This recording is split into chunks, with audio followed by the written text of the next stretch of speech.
Ok. Alors, nous avons commencé à l'origine en 1990 en ciblant les enfants et les jeunes qui sont des apprentis dans le transport commun au Sénégal. Parce que c'est un secteur qui est assez libéral et que parfois les chauffeurs et les apprentis ne savent ni lire ni écrire.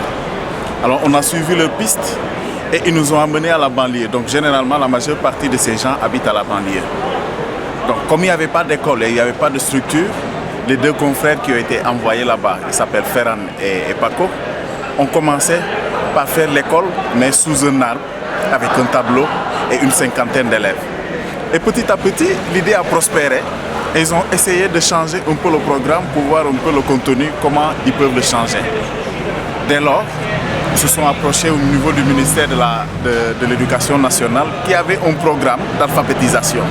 Alors ils ont commencé par l'alphabétisation, mais ils ont fait une petite innovation. Donc normalement le cycle primaire a 6 ans et ils l'ont réduit en 4 ans. C'est-à-dire la deuxième année, première, deuxième année, les enfants ils font les cours, mais c'est en Wolof, en langue nationale. Et à partir de la deuxième année, ils introduisent le français parce qu'ils savent déjà écrire et ça marche. C'est cela la grande nouveauté. Mais à côté, parmi les élèves aussi, il y a des élèves qui ont été rejetés par le système éducatif pour 2 raisons. Manque de moyens pour payer la scolarité et la deuxième raison pour résultats insuffisants. Alors on a repris ces écoles, ces enfants, les faire entrer dans notre système, leur donner encore un certain niveau et les réintégrer dans le même système qui les avait rejetés.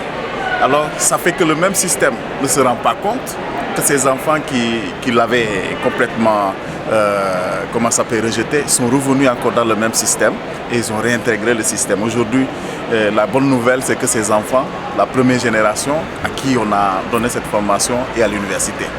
Et c'est très important parce que cette chaîne nous permet de travailler aussi la dimension communautaire.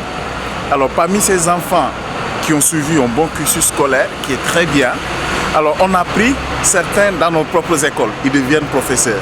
Et ainsi, ils deviennent pour les gens de la population un symbole de réussite pour eux et ça fait une stimulation pour la motivation de certains pour aller à l'école.